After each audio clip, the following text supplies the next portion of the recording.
बिस्मिल्लाहिर्रहमानिर्रहीम। On behalf of pearl security एक बार फिर वेलकम करते हैं आपको वेबिनार में। तो लास्ट वीक का वेबिनार था, उसको हम रिकैप कर लेते हैं। और हमने कुछ उसमें रिटेल ट्रेडर्स की सेंटिमेंट्स की बात की थी और उन चीज़ों को हमने काफ़ी डिटेल में डिस्कस किया था। और दूसरा, जहां इंडेक्स की बात करें तो इंडेक्स में हमने कुछ बुलिश मोमेंटम लास्ट वीक में देखा। और जो रेजिस्टेंस लेवल था, या जिसे कहते हैं ब्रेकआउट लेवल, मार्केट वहां तक ही गई बट सस्टेन नहीं कर सकी 48,100, जो एक काफ़ी अरसे से हम डिस्कस भी करते आ रहे हैं। 48,100 का ब्रेकआउट लेवल भी है, और लास्ट वीक का हमारी सेकंड रेजिस्टेंस भी वही बनती थी, ऑलमोस्ट वहीं गई मार्केट और वहां से रिजेक्शन नजर आई। और दोबारा जो सपोर्ट एरिया, जो सेकंड सपोर्ट एरिया था 46,950 का, वहीं पर से मार्केट ने सपोर्ट ली है। और ऑलमोस्ट उसके करीब ही 47,000 राउंड क्लोजिंग आई मार्केट की। तो इसके ऊपर आज हम फर्दर फिर डिस्कस करेंगे कि आगे क्या सिनेरियो बनते हैं। और जहाँ तक टॉपिक्स की बात करें तो टॉपिक्स में हमारे चार स्क्रिप्ट्स थे, जिनमें ANL और INL के का स्टॉप लॉस हिट हो गया।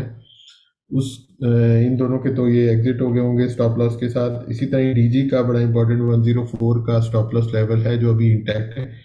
और इसमें भी इसको आप नज़र में रखें, अगर ये क्लोजिंग 104 से अंदर है तो इसमें भी एग्जिट ले लेना चाहिए। इसी तरह ही हम नेटवर्क 6.48 का स्टॉप लॉस लेवल है, इसका भी trade plan with the same stop loss intact है। आगे चलते हैं और आज के वेबिनार को स्टार्ट करते हैं। और आज के टेक टॉक में देखते हैं फराज उन पे क्या डिस्कस करते हैं। साइक्लिक बिहेवियर को कुछ डिस्कस करेंगे, काफ़ी डिटेल से पैटर्न्स को डिस्कस करेंगे। जी अस्सलाम वालेकुम सर। अच्छा ये मैंने एक लाइव सेशन अटेंड किया था और उसमें मुझसे एक सवाल पूछा गया कि आप कैटेगोरिकली कहते हैं कि इंडेक्स का हाईज या टॉप अभी डिफाइन नहीं हुआ, उसकी क्या रीज़न है?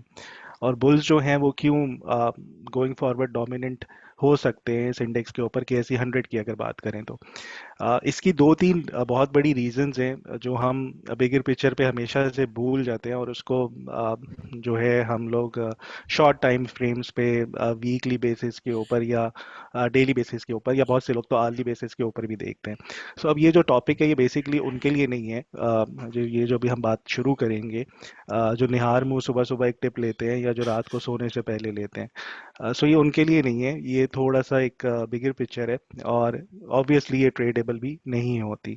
लेकिन एक पैटर्न को देखते हुए अगर आप उस ट्रेंड की तरफ चल रहे हो, उसके साथ चल रहे हो, सो गोइंग फॉरवर्ड एक अच्छे प्रॉफिट्स में या रिटर्न्स आप लोगों को मिल सकते हैं। सो ये जो हमारा 100 इंडेक्स है, इसका जो साइक्लिक बिहेवियर चलता हुआ आ रहा है, जो बुलिश और बेयरिश ट्रेंड का है, बेसिकली वो क्या है? अगर मैं ये मंथली चार्ट है, ठीक है, ये कोई आवरली डेली चार्ट नहीं है, ये कोई छोटा टाइम फ्रेम नहीं है, ये मंथली है। इसके लिए बहुत ज़्यादा पेशेंस, एक मार्केट को बहुत ज़्यादा हर्डल्स, बहुत कुछ देखना और सहना पड़ता है, उसके बाद फिर जाके ये चीज़ें कंप्लीट होती हैं। और इसमें बहुत ज़्यादा नर्व्स, ऑब्वियसली बात है, जो हम हमेशा हमेशा से बात करते आते हैं कि पेशेंस बहुत ज़रूरी है। ये मंथली चार्ट है जो 98 जून से, इस चार्ट में भी 98 के बॉटम्स नहीं लिखे हुए, लेकिन 98 जून में 800 आपका इंडेक्स था, ठीक है। और इस वहाँ से जो मार्केट आपकी शुरू हुई थी और इसने जो टॉप डिफाइन किया था वो 2008 में किया था। ये 10 इयर्स की साइकिल थी, ठीक है। और इस साइकिल में आपके यहाँ पे आप देख रहे हैं हायर हाइज और हायर लोज डिफाइन करते हुए एक ट्रेंड जाके खत्म हुआ 2008 में, जहाँ पे एक ग्लोबल रिसेशन और जो मार्केट्स थी वो क्रैश कर गई थी। बीच में एक दो और भी थे क्रैशेस, जो 2005 का था या 2006 का था, उसको फिलहाल नहीं डिस्कस करते। हम एक साइक्लिक बिहेवियर देख रहे हैं तो हम लोज से लेके हाइज तक को ही डिस्कस करेंगे। सो ये जो 10 इयर्स का साइकिल थी उसकी अब बिहेवियर पे बाद में आता हूँ, ठीक है। उसके बाद फिर जो दूसरी साइकिल थी वो आपकी शुरू हुई 2009 से और ये लास्ट की 8 इयर्स तक 2017 पे, जहाँ पे आपके हाइज लगे और उसके बाद फिर मार्केट आपकी डाउन गई। सो जो साइक्लिक बिहेवियर है वो अगर अब यहाँ से आप स्टार्ट करते हैं, ठीक है, आप अगर 2000 वैसे तो ये जो साइक्लिक बिहेवियर था ये 2019 अगस्त के लोज से डिफाइन हो गया था और वहाँ से शुरू हो गई थी। अगर मैं अगस्त 2019 को भी कंसिडर करता हूँ, ठीक है, अभी ये जो साइक्लिक बिहेवियर है 100 इंडेक्स का, ये बहुत इमेच्योर है, ठीक है। हम 2 साल या 2.5 साल या 1.5 साल पुरानी अभी साइकिल में है, ठीक है, ये मेच्योर साइकिल है। सो इतनी जल्दी मार्केट के या इंडेक्स के टॉप नहीं डिफाइन होते, ठीक है। ये जो हमें हिस्ट्री हिस्टोरिकल डाटा बताती है। इवन हम किसी भी इस साइक्लिक पैटर्न को किसी भी ग्लोबल मार्केट पे के पैटर्न से कंपेयर करें, उनके भी सेम पैटर्न ही नज़र आएंगे। 10 ईयर्स, 8 ईयर्स, 12 ईयर्स, 6 ईयर्स की साइकिल्स होती हैं। सो ये अभी बहुत इमेच्योर है। यहाँ पे ये कहना कि ये इंडेक्स का टॉप है और यहाँ से मार्केट टूट के दोबारा 25,000, 27,000, 38,000 हो जाएगी, मुश्किल लगता है। अच्छा, फिर जो दूसरी मैं बात करना चाह रहा हूँ, यहाँ पे साइक्लिक बिहेवियर की बात करना चाह रहा हूँ।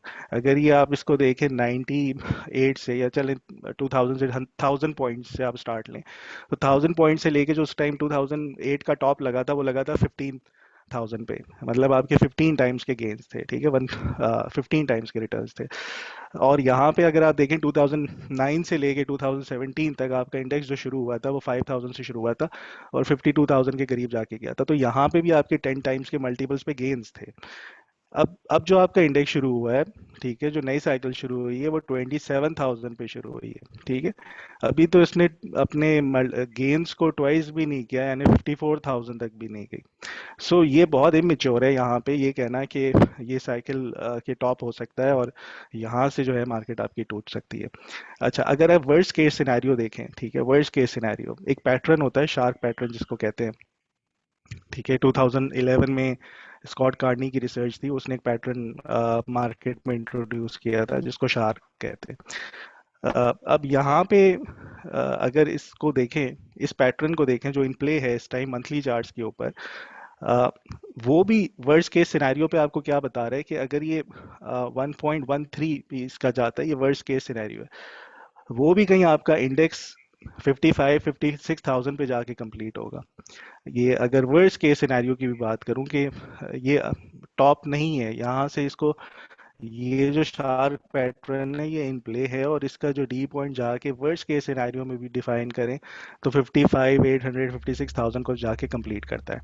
अब अ, यहाँ से टॉप करना या ये कहना कि 48,100 नहीं ब्रेक हो रहा या 49,000 नहीं ब्रेक हो रहा, ये जो है थोड़ी सी मेच्योर सी बात लगती है। एटलीस्ट अगर डबल टॉप भी डिफाइन हो जाए, वो भी आपका 52 to 53,000 के करीब जाके होता है। सो ये दो तीन मेजर पॉइंट्स आपके मंथली चार्ट्स के ऊपर हैं जो इतनी इजीली बुल्स जो हैं वो जो बैकअप या जो है अब हार नहीं मान रहे, ठीक है। सो कहीं ना कहीं जाके सपोर्ट नजर आती है। फिर आप मंथली चार्ट्स पे इसकी ट्रेंडिंग बिहेवियर देखें। ये आपका ट्रेंड बना यहाँ से, उसके बाद 2 से 3 महीने की करेक्शन या साइडवेज कंसोलिडेशन, देन फिर नेक्स्ट लेग अप, फिर 2 to 3 मंथ्स की कंसोलिडेशन, फिर नेक्स्ट लेग अप, अब 2 to 3 मंथ्स की कंसोलिडेशन अगेन। सो एक्सपेक्ट कर सकते हैं कि यहाँ से एक और लेग होगी जो कि मजीद ऊपर जाएगी, और वर्स्ट केस सिनेरियो भी डिस्कस करें तो 55-56 की बात होती है। सो ये बहुत अच्छी ट्रेंडिंग बिहेवियर है इसकी, ठीक है, मंथली चार्ट्स के ऊपर। हाँ, अब ये जो रेंज है इसमें ट्रेड करना बहुत मुश्किल काम होता है, हमेशा से कहते आते हैं। सो ये जो अब नेक्स्ट लेग अब एक्सपेक्ट कर सकते हैं हम यहाँ से।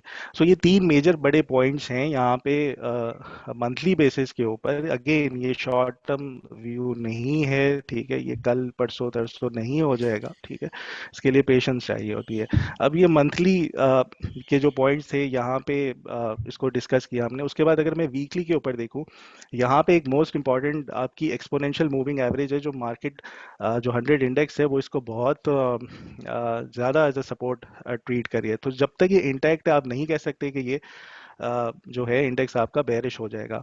अब ये जो 21 वीकली मूविंग एवरेज आ रही है एक्सपोनेंशियल, वो आपकी आ रही है 46,700 पे। अब आप ये देखें इसका बिहेवियर, ये जब भी आके इसको टेस्ट किया हमेशा बाउंस किया, एक दफ़ा, दो दफ़ा, यहाँ पे तीन दफ़ा, फिर यहाँ पे चार दफ़ा। सो अब अभी एक दफ़ा टेस्ट हुई है लास्ट वीक और उसके बाद हमने देखा था इमीडिएट बाउंस नज़र आया था। और इस वीक में अभी उसके करीब करीब थी लेकिन उसको टेस्ट नहीं किया। सो ये वीकली के ऊपर ये बड़ा इंपॉर्टेंट पॉइंट है। फिर अगर हम डेली के ऊपर देखें, ये हम पहले भी डिस्कस करते रहे हैं कि ये जो आपकी कप कप एंड हैंडल की फॉर्मेशन थी, ये आपका कप बना हुआ है, ठीक है, ये आपका कप बना हुआ है और उसके बाद फिर ये हैंडल थी। इसकी प्रोजेक्शंस जो निकली थी वो भी नहीं अभी तक कंप्लीट हुई।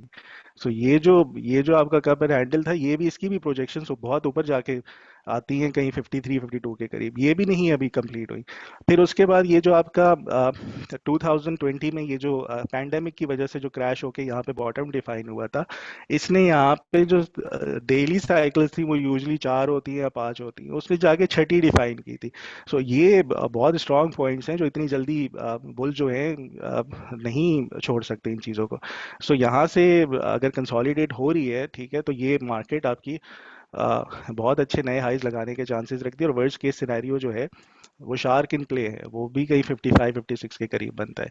सो ये एक टॉपिक था मैं डिस्कस करना चाह रहा था कि बिगर पिक्चर को हमेशा जहन में रखना चाहिए, और क्यों डोमिनेंट है बुल्स, क्यों नहीं आपका ये रेंज ब्रेक हो रही नीचे की तरफ ज़्यादा, उससे उसकी रीज़न मुझे जो टेक्निकल चार्ट्स के ऊपर नज़र आती है वो ये नज़र आती है। जी सर। जी, फिर आज काफ़ी डिटेल से आपने इस पैटर्न को डिस्कस किया और बिहेवियर्स को डिस्कस किया है। तो आगे चलते हैं और कमिंग वीक के लिए एक इंडेक्स के जो एरियाज हैं उनमें सपोर्ट और रेजिस्टेंस कहाँ नज़र आ रही है उसको देख लीजिए। जी, 100 इंडेक्स लास्ट वीकली जिस तरीके से बिहेवियर था इसका अलग ऐसे रहा था कि 48-100 को ब्रेक करेगी और बहुत अच्छा इसमें मोमेंटम नज़र आएगा। एक 48-100 के ऊपर जो मेरा एक प्रिडिक्शन थी कि 48-100 का ब्रेकआउट लगेगा, उसके बाद अगेन एक दफ़ा मार्केट फिर नीचे आएगी। एग्जैक्टली exactly वैसे ही हुआ। अब मैं एक्सपेक्ट कर रहा था 47,400 को नहीं ब्रेक करे, लेकिन वो करके और ये ऑलमोस्ट रिट्रेस नहीं हुआ, फिर जितनी जहाँ से शुरू हुई थी आपकी मार्केट बाउंस करके वहीं पे आके तकरीबन हुई है। अब यहाँ पे बहुत क्लोजली देखें, सबसे ही आसान तरीका तो यही है कि 48,100 का ब्रेकआउट कन्विंसिंग लग जाए, फिर उसके बाद अ, अच्छे शेयर्स को लेके काम करना शुरू करें। लेकिन जब तक ये नहीं लग रहा रेंज में है, तो बेहतर यही है कि कैश पे रहें और साइडवेज होके तमाशा देखेंगे जब तक आपके ब्रेकआउट्स नहीं लगते। सो इम्पॉर्टेंट चीज़ तो जो पहली स्ट्रैटेजी है वो यही रखें, और दूसरी स्ट्रैटेजी अगर कहीं रेंज पे प्ले कर रहे हैं तो स्टॉप लॉसेस लाजमी रखें, ठीक है, जैसे लास्ट वीक भी रखे, 2 हिट हुए, ठीक है, कोई बात नहीं, दोबारा उनके लोस को पे से दोबारा अटेम्प्ट कर सकते हैं। अच्छा, अब यहाँ पे 100 इंडेक्स पे अब एक और जो लेवल नज़र आ रहा है वो मुझे आ रहा है 47,400। ये एक शॉर्ट टर्म इंडिकेशन होगी कि ये आपका 48,100 को ब्रेक कर देगा। अगर तो आपकी 47,400 से ऊपर बाय मंडे और ट्यूसडे कहीं क्लोजिंग आ जाती है, ठीक है, तो ये मोस्ट लाइकली ये जो लास्ट ये जो देखा हमने लास्ट 4 डेज का जो ब्लड बाथ था 48-100 से इधर तक का, सो ये काफ़ी हद तक एब्जॉर्ब हो जाएगा और 48-100 को ब्रेक करके जो नए हाइस की या लास्ट लेग की बात होती है वो होना शुरू हो जाएगी। सो 47,400 को बहुत क्लोजली वॉच करें। फिर उसके बाद ये जो रेजिस्टेंस लेवल्स यहाँ पे मेंशन है 48,100, इसके कन्विंसिंग ब्रेकआउट का वेट करें और उसके बाद अटेम्प्ट करने की कोशिश करें। और जो जो ये सपोर्ट लेवल्स हैं 46,950, 46,750, अगर अटेम्प्ट कर भी रहे हैं आप लोग, सो इन लेवल्स पे स्टॉप लॉसेस के साथ अटेम्प्ट किया जा सकता है। फिलहाल जो बेयर्स के वेट हैं वो 3 हैं, बुल्स के 2 हैं, बुल्स के 4 हैं, बेयर्स के 2 हैं। सो वेटेज स्टिल अभी भी डेली चार्ट्स के ऊपर बुल्स की तरफ ही है, एक डाइवर्जेंस नज़र आती है उसके ऊपर, आरएसआई के ऊपर वो स्टिल इंटैक्ट है। यहाँ पे मैंने हायर हाइज हायर लोज वाला पॉइंट जो है वो डिलीट किया फिलहाल। उसकी रीज़न ये है कि हम रेंज में है, तो जब तक ये कन्विंसिंग ब्रेकआउट नहीं लगता हम नहीं कह सकते कि ये ट्रेंडिंग मूव में। सो 4 और 2 और ये सपोर्ट लेवल्स रेजिस्टेंस लेवल्स को वॉच करें, ये जो 47,400 है ये बहुत इंपॉर्टेंट होगा मंडे और ट्यूसडे को। जी सर। अच्छा, इंडेक्स का हम डिस्कस करते रहते हैं, हम एक स्टॉप लॉस लेवल का आपने जिक्र नहीं किया हुआ है 45,900, तो क्या अभी भी वो वही है? हाँ, मैं उसको बेसिकली हाईलाइट करना भूल गया हूँ। बिल्कुल वही ट्रेलिंग स्टॉप लॉस है, बिल्कुल वही ट्रेलिंग स्टॉप लॉस है हमारा 45,900 का। नहीं, मैंने क्योंकि क्लाइंट्स जो है वो अक्सर हम लोग डिस्कस करते हैं, तो क्योंकि हमारी वेटेज हमेशा होती है कि हम स्टॉप लॉस इसको हाईलाइट करते हैं कि अगर आप एक रिस्क रिवॉर्ड को देख रहे हैं तो स्टॉप लॉस जरूर ध्यान में रखना चाहिए। बिल्कुल, अब ये thank you very much. 47 ji sir, 47,400 sorry 46,750 exponential moving average है, वीकली है, बड़ा इंपॉर्टेंट लेवल है। उसके बाद फिर 600 to 700 पॉइंट्स और रह जाते, लेकिन अब वही बात है, यहाँ 100 इंडेक्स को नहीं ट्रेड करते, ठीक है, लेकिन जब वो हम स्क्रिप्ट्स पे जाते हैं वहाँ पे काफ़ी ज़्यादा स्टॉप लॉसेस हिट हो जाते हैं और लॉसेस पे नज़र भी आते हैं पोर्टफोलियोज पे। सो जी, स्क्रिप्ट टू स्क्रिप्ट चलें तो वो ज़्यादा बेहतर है। जी सर। ठीक हो गया। अच्छा, आगे चलते हैं और कमिंग वीक के लिए कोई टॉपिक्स अगर हैं तो उनको हम डिस्कस कर लेते हैं। अच्छा, चिराग सीमेंट को देखा जा सकता है यहाँ पर। इसने ब्रेकआउट दिया, ऊपर गया, हाई लोज के ऊपर एक बुलिश इसने कैंडल बनाई है। अगेन स्टॉप लॉस 163 है, बहुत टाइट स्टॉप लॉस रखें इसका। नीचे सपोर्ट लेवल्स पे 170 165 पे मिलता है तो अटेम्प्ट करें। फर्स्ट रेजिस्टेंस 179 की है और उसके बाद फिर सेकंड रेजिस्टेंस 186 पर आएगी। अगेन स्टॉप लॉस के साथ ट्रेड करें और इन सपोर्ट लेवल्स को वॉच करें। फिर इसके बाद जो अगली टॉपिक हो सकती है वो आयशा स्टील को देखा जा सकता है। यहाँ पे आयशा स्टील जो है वैसे ही एक बेयरिश फ्लैग में है। अगर ये नीचे कहीं इसका स्टॉप लॉस हिट होता है, ये फर्दर नीचे जा सकता है, तो इसके लिए बहुत इंपॉर्टेंट है, इस ट्रेड के लिए स्टॉप लॉस ज़रूर फॉलो कीजिएगा। 22.90 का है। और अगर मैं इसकी बात करूँ, ये हायर हाइज हायर लोज, ये एक असेंडिंग पैरेलल चैनल में चल रहा है, सो मोस्ट लाइकली ये यहाँ से बढ़ सकता है। लेकिन स्टॉप लॉस बहुत इंपॉर्टेंट है, उसको फॉलो करें। पहली सपोर्ट 24 पर आती है, दूसरी 23.35 पर आती है, फर्स्ट रेजिस्टेंस 26.10 की है, सेकंड रेजिस्टेंस 26.70 पर है। सो इन लेवल्स को फॉलो करें, स्टॉप लॉस काइंडली ज़रूर रखिएगा। फिर उसके बाद ईपीसीएल की बात करें, ये बहुत अच्छी एक असेंडिंग पैरेलल मूव में है और हायर हाइस हाई लोज लगाता हुआ ट्रेंड कर रहा है। तो पहली सपोर्ट 60 की है, दूसरी 58.60 की है। अगर ये सपोर्ट जोन टूटती है तो ये स्टॉप लॉस इसका डिफाइन है यहाँ पे 57.90 का। फिर एहतियात करनी चाहिए स्टॉप लॉस अगर ये ब्रेक करता है तो। और जो रेजिस्टेंस जो है वो पहला टारगेट 62.40 का है बनता है, और दूसरी जो प्रोजेक्शंस आ रही है उसकी 64.20 पर है। फिर जो चौथी पिक है वो दीवान फारूक मोटर्स का जो पैटर्न है, ये बहुत सिग्निफिकेंटली प्ले हो रहा है मार्केट में। और इसकी एग्जांपल्स मैं दिखाता भी हूँ। अभी first leg up and then down towards retraced of 50% Fibonacci, और ये जो ब्रेकआउट लेवल था वो था उस पर, यहाँ पे कंसोलिडेशन और फिर एक नई लेग ऊपर की तरफ। सो ये जो पैटर्न है ये इन प्ले होता हुआ नजर आ रहा है काफ़ी स्क्रिप्ट्स में। ठीक है, इसकी एग्जांपल मैं दिखाता हूँ।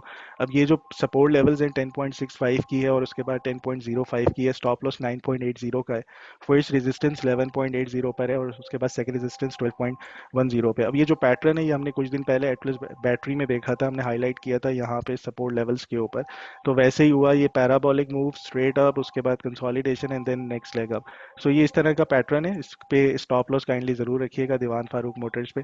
सो ये ट्रेड प्लान्स हैं इस हफ्ते के लिए। जी सर। ठीक है, और आगे चलते हैं। वो क्यूरीज काफ़ी सारी आई हुई हैं, एतराज़ आपको दी हुई हैं, तो उनको ज़रा आंसर कर लेते हैं।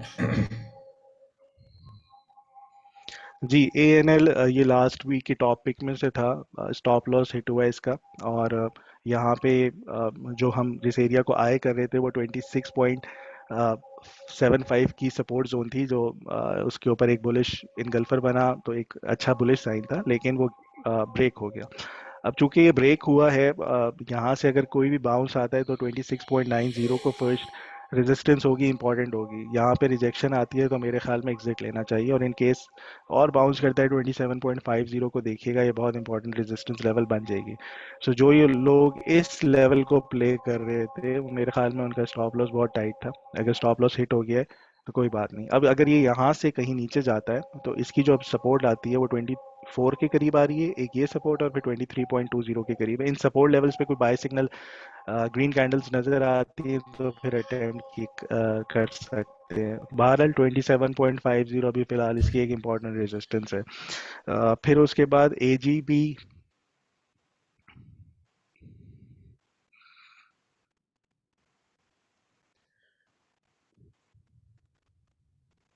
अच्छा, जो नेक्स्ट इसको डिस्कस कर लेते हैं डबल जीएल को। डबल जीएल जो है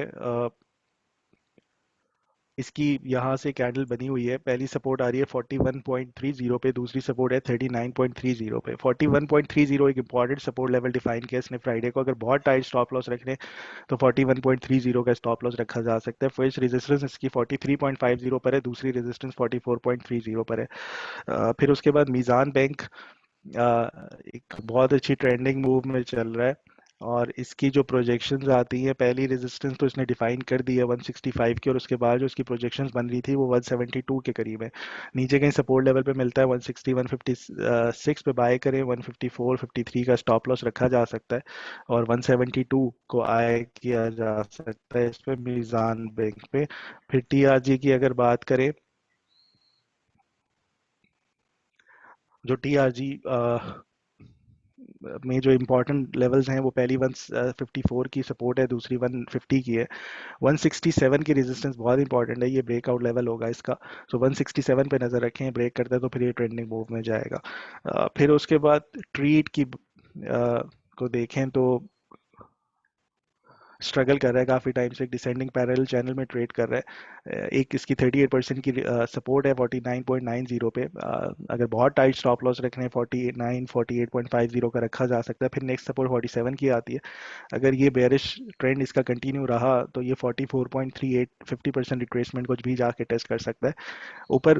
अगर ये यहीं से बाउंस करता है तो 53.25 इसका एक इंपॉर्टेंट ब्रेकआउट लेवल होगा। उससे पहले ये 51.55 और 52.90 की रेजिस्टेंस लेवल्स हो गए। फिर उसके बाद लोड्स को देखें, अगर लोड्स अपनी सपोर्ट जोन को बार बार आके टेस्ट करता है, लेकिन को ख़ास इस पे सपोर्ट पे रिस्पेक्ट नहीं मिल रही, तो अभी जो फिलहाल इसके सपोर्ट लेवल्स आ रहे हैं 20.75 है, 20.10 है, 22.05 का ब्रेकआउट लेवल होगा, वॉच आउट लेवल होगा, इसको काइंडली वॉच करें। जो इमीडिएट रेजिस्टेंस आ रही है 21.35 की और 21.80 की है, 22.05 को ब्रेक करा तो ट्रेंडिंग मूव में जा सकता है। फिर यूनिटी की बात करें तो यूनिटी ने दो सपोर्ट अपनी सपोर्ट जोन डिफाइन की हुई है, जो कि 37.10 से 36.80 के करीब है। इस सपोर्ट से बाउंस नज़र आता है, रिस्पेक्ट मिल रही है इसको। सो 36 का स्टॉप लॉस से अटेम्प्ट किया जा सकता है, और अगर ये ब्रेक कर देता है आपका 40 के रीजन को, 39.740 के, तो फिर इसमें भी ट्रेंडिंग मूव नज़र आ सकती है। फिर सर्विस इंडस्ट्रीज, इसने बहुत बड़ा एक सपोर्ट जोन ब्रेक किया है अपना फ्राइडे को। जो इसकी सपोर्ट थी अब रेजिस्टेंस बन गई है, जो कि 482 का लेवल है। इसको वॉच करें, अगर ये यहीं से बाउंस करता है और 482 से ऊपर ट्रेड कराना शुरू करता है तो फिर ये आपके जो है इन रेजिस्टेंस लेवल्स को जाके टेस्ट कर सकता है 490 और 505 के। और नीचे जो सपोर्ट लेवल्स अब आ रही है वो 45 और 450 और 440 के करीब की है। सो लेवल्स को देखिएगा। 482 बहुत इंपॉर्टेंट लेवल है इसके लिए, सर्विस इंडस्ट्रीज के लिए। जी सर। जी थैंक यू फराज, काफ़ी डिटेल से हमने क्यूरीज को आंसर कर लिया। आज के भी इस वीक के लिए इतना ही। हमारा ईमेल एड्रेस आपके पास है technicals@pearlsecurities.com। इस पे आप कोई भी क्यूरी हो आप हमें भेज सकते हैं। और हमारे ब्रांचेस के एड्रेस हर वेबिनार के एंड में एक स्लाइड की फॉर्म में दिए होते हैं। आप हमारी ब्रांचेस में कांटेक्ट कर सकते हैं। जो हमारे एग्जिस्टिंग क्लाइंट्स हैं वो अपने ब्रांच मैनेजर, ट्रेडर्स या जो भी पॉइंट ऑफ कांटेक्ट उनका पर्ल के साथ है उससे उनसे कांटेक्ट कर सकते हैं। तो इस वीक के लिए इतना ही। इंशाल्लाह नेक्स्ट वीक दोबारा मुलाकात होती है। तब तक के लिए अल्लाह हाफिज़ and thank you very much.